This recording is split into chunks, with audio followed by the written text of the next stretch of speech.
তো বন্ধুরা, সন্তোষ ট্রফিতে কিন্তু অবশ্যই বলতে গেলে ওয়েস্ট বেঙ্গল কিন্তু দুরন্ত পারফরমেন্স করছে। এবং তার পাশাপাশি আমরা অবশ্যই কথা বলবো কিন্তু মোহনবাগান এর একটা ম্যাচে কিন্তু ফ্রিতে টিকিট দেওয়া হবে সমস্ত দর্শকদের জন্য। তো সেই ব্যাপারেও কথা বলবো, প্লাস তার পাশাপাশি আরও কিছু আপডেট রয়েছে। তো ভিডিওটা স্কিপ না করে সম্পূর্ণ দেখতে থাকো, যেহেতু ভিডিওটা অনেকটাই ইন্টারেস্টিং হতে চলেছে।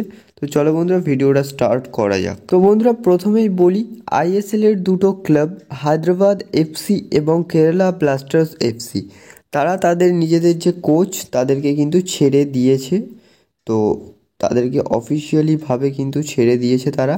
এবং কেরালা ব্লাস্টারের এফসির কোচ মিকায়েল স্ট্যাহেরকে ছেড়ে দিয়েছে। মেন রিজন হয়তো ভালো পারফর্ম করতে পারছে না, মানে দুটো কোচকেই ছেড়ে দিয়েছে, সেম রিজন ভালো পারফরমেন্স করতে পারছে না বলে। তো লিটারালি আমার মতে একটা টিম যদি খারাপ পারফরমেন্স করে সেক্ষেত্রে সবার আগে কিন্তু কোপটা পড়ে হচ্ছে তোমার কোচের ওপর, দেন তারপরে তোমার ক্যাপ্টেনের ওপর, দেন এইভাবে কিন্তু প্রভাবটা পড়ে এই মেন দুজনের ওপর, তাছাড়া কারোর ওপরে কিন্তু পড়ে না। তো টিম খারাপ পারফরমেন্স করলে কোচেদের তো কিছু করার নেই এক্ষেত্রে। তো দুজনকেই ছেড়ে দেওয়া হয়েছে। এবং কেরালা ব্লাস্টার তাদের কোচ হিসেবে শর্টলিস্ট করেছে কিছু কোচকে, যেমন অ্যান্তোনিও লোপেস হাবাস রয়েছে, সার্জিও লোবেরা রয়েছে। তো এদের মধ্যে কারোর এই আসার সম্ভাবনা নেই বলাই চলে। তো বন্ধুরা, এক্ষেত্রে বলতে গেলে অবশ্যই বলাই চলে যে আর কি হায়দ্রাবাদ এফসির কোচ রিলিজ করাটা অনেক বড় বোকামি করেছে তাদের নতুন ম্যানেজমেন্ট। বিকজ খারাপ সময়ে হয়তো অর্থাৎ হায়দ্রাবাদ এফসির খারাপ সময় যখন ভাই তাদের কোনো বিদেশি প্লেয়ার ছিল না একটাও, সমস্ত জুনিয়র প্লেয়ার ছিল, সেই সময় কিন্তু অবশ্যই ট্রান্সফার ব্যান ছিল, বারংবার ট্রান্সফার ব্যান লাগছিল। সেই জায়গা থেকে দাঁড়িয়ে কিন্তু এই কোচ তিনি কিন্তু হায়দ্রাবাদ এফসি দলে যোগ দিয়েছিলেন। তো খারাপ সময়ে কিন্তু তিনি হায়দ্রাবাদের পাশে ছিলেন, এইভাবে তাকে ছাঁটাই করে দেওয়াটা উচিত হয়নি।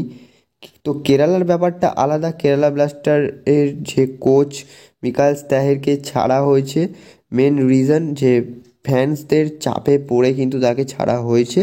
কিন্তু হায়দ্রাবাদ এফসির কথা বলতে গেলে তাদের কোনো ফ্যান্সদের স্পেশাল চাপ নেই বলাই চলে। তো বন্ধুরা, পরবর্তী যে আপডেটটা বেরিয়ে আসছে অবশ্যই কিন্তু আমরা ওয়েস্ট বেঙ্গলকে নিয়ে কথা বলবো। তারা কিন্তু সন্তোষ ট্রফির মানে সঞ্জয় সেনের অধীনে কিন্তু সন্তোষ ট্রফিতে আর কি তারা ফাইনাল রাউন্ডে পৌঁছেছে। এবং ফাইনাল রাউন্ডে কিন্তু ব্যাক টু ব্যাক দুটো গেম জেতার পরে আজকে মানে 18ই ডিসেম্বর অর্থাৎ গতকাল কিন্তু তাদের ফাইনাল রাউন্ডের 3 নম্বর ম্যাচটা ছিল। এবং সেই জায়গা থেকে দাঁড়িয়ে অবশ্যই কিন্তু হায়দ্রাবাদের ডেকান এরিনাতে 2-0 গোলে কিন্তু ম্যাচটা জিতে গিয়েছে মানে ওয়েস্ট বেঙ্গল। এই ম্যাচটা দুরন্ত হয়েছে কিন্তু বলাই চলে। তো এক্ষেত্রে 3 ম্যাচে 3টে জয় নিয়ে কিন্তু তারা লিগের শীর্ষে রয়েছে, মানে পয়েন্টস টেবিলের শীর্ষে রয়েছে। এবং বাকি রয়েছে আর দুটো ম্যাচ। তো এই দুটো না 3টে ম্যাচ মেবি বাকি রয়েছে। তো দেখা যাক তারা এই যে জয়ের ধারা যেটা অব্যাহত রাখতে পারে কি না। তো দেখা তো এবারে যদি আমরা নেক্সট আপডেটের দিকে চলে যাই, সেটা হচ্ছে মোহনবাগানকে নিয়ে। তো মোহনবাগানকে নিয়ে যে নেক্সট আপডেটটা বেরিয়ে আসছে, অবশ্যই সঞ্জীব গোয়েঙ্কা তাদের কর্ণধার কিন্তু সঞ্জীব গোয়েঙ্কা তিনি অবশ্যই জানিয়ে দিয়েছেন যে নিউ ইয়ার গিফট হিসেবে আর কি 2 জানুয়ারি যে ম্যাচটা রয়েছে হোম ম্যাচ হায়দ্রাবাদের সঙ্গে, তো সেই ম্যাচের টিকিট সম্পূর্ণ ফ্রি করে দেওয়া হয়েছে। তো এই ম্যাচের টিকিট তোমরা সম্পূর্ণ ফ্রিতে পেয়ে যাবে এবং খেলাটা সম্পূর্ণ ফ্রিতেই দেখতে পাবে স্টেডিয়ামে বসে। তো কেমন লাগছে মোহনবাগান সমর্থকদের সেটা অবশ্যই কমেন্ট সেকশানে জানাও। এবং সঞ্জয় সেনের অধীনে ওয়েস্ট বেঙ্গল অনবদ্য পারফরমেন্স করছে, সেই ব্যাপারেও যদি কিছু বলার থাকে সেটাও কমেন্টে জানাও। প্লাস তার পাশাপাশি আর কি কোচেদের নিয়ে যেটা আমি ডিসকাস করলাম সেই ব্যাপারেও কিছু বলার থাকলে বলতে পারো কমেন্ট সেকশনে। তো তোমাদের ওপিনিয়ন কিন্তু আমাদের প্রয়োজন।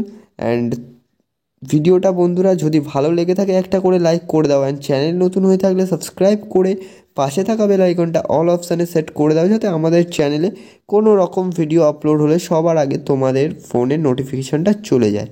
তো চলো ভিডিওটা এখানেই শেষ করছি। Thanks for watching and keep supporting guys.